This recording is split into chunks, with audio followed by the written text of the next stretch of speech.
There you go. So my angle is translation, translation company, and also mother tongue mastery. Mastery of mother tongue is important for us, and I'll tell you why. So I'll talk about translation as the epitome of multilingualism, as I just briefly touched on. The growing economic value of translation, the years, the centuries, growing importance of the translation industry, mainly in recent decades, and mastery of the mother tongue as a key to success in my industry.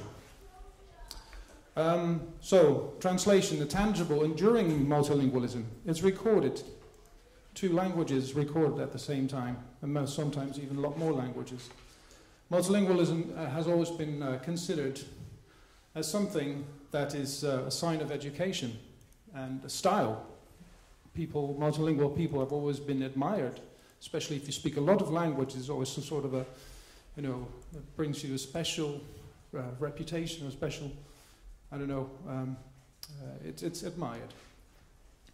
Multilingualism has always been essential to international trade. How can you trade with people who speak a different language if you cannot communicate with them? Translation has started shortly after people invented writing, after inventing scripts, so over 4,000 years ago, already on clay tablets. We see the first examples of translation. And it has been a key in spreading education and religion throughout the world. People wanted to learn what people were studying in other countries, and so education, science has spread thanks to translation. Translation has also increasingly become important as an economic factor. It was always conducive to international trade for well over 2,000 years, but it became more and more important to international trade after and during the Industrial Revolution, when there was more need for written materials such as contracts, correspondence, maybe even user manuals, probably originated back then. And if you wanted to sell something to another country, you needed to also correspond in that different language. It's become essential to global business since probably the 1960s, when the world became smaller and smaller due to transportation, better communication devices, what have you. And it's really boomed since the start of the PC age in the 1980s, with the advent of what we call localization. It's generally considered translation of IT-related materials. And translation has actually become a commodity. It's become something which is readily available with Google Translate in 2006, which has really been a revolution in our business. It doesn't mean that it has suddenly produced something which is equivalent to human translation, but everyone now expects content to be available in their language, their mother language, at the click of a mouse. And that's really something which has revolutionized the concept of translation. Even if it's only a machine translation, people can read something in their own language. And a lot of research has shown that, for example, people will much rather buy a product if it's presented to them, or the material about it's presented to them in their own language, even if it's badly translated, than when it's written in good English.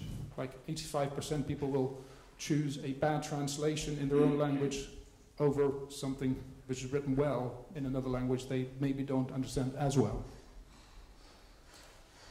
So the translation industry itself, the industry that I work in, it started as a craft.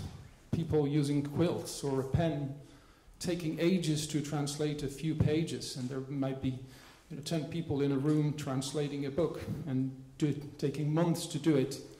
And it was very time consuming, and it was really something that was admired because it was a difficult intellectual thing, and there were only really individual translators in those times, and they just got their salary for that, and that was it. But then in the 20th century, when typewriters and printing came about, much more materials, text materials were produced, and also the need for translation increased. So with more and more translation, the translators got busier and busier, and they needed, well, they would ask other people to help them, And that's how the first translation agencies originated. Probably some 50, 60 years ago. And these smaller agencies became bigger companies, bigger agencies, especially from the 1980s when localization started. PCs, PC manuals, help files, software, these were all things that needed translation fast. So we had these specialized localization companies, and they really started to grow and grow. And the translation industry as a sector really started to take off then as well. Then in the 1990s, late 1990s, the internet came about, and content creation, text production really exploded. So there was much more material available, much more need for translation, and it started to grow even faster. And today it's worth about $38 billion per year on a global scale, when maybe in the 1980s it was a few hundred million. So it's really fast growing. It keeps growing by between 5 and 10% each year, and it's expected to reach even 47 billion by 2018.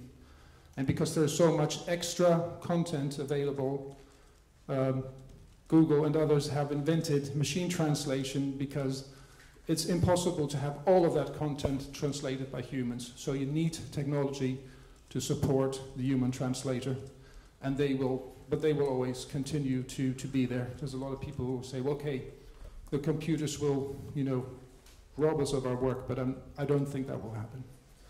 And so we need just not just the MT, the machine translation, but we also need the multilingual talents. And the mother tongue, it's part of this conference here. Why is that important? Because in the translation industry, maybe you wouldn't expect so, but if someone says, I speak 4 languages fluently, or writes me a CV saying, I want to work for you as a translator, and I translate between 4 languages, I'm not going to hire them. Why is that?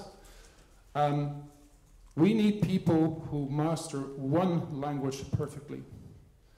If you have an expression in English that says, jack of all trades, master of none. So you can do a couple of things pretty well, but none of them perfectly. And what we want as a translation company is we need people who master the language they translate into perfectly. So for that, education in the mother tongue is really important. And yeah, that's why teaching children to have perfect command of at least one language is essential for us to bring in new people into our business and to make sure that we can continue our wonderful profession. So that's it. Thank you.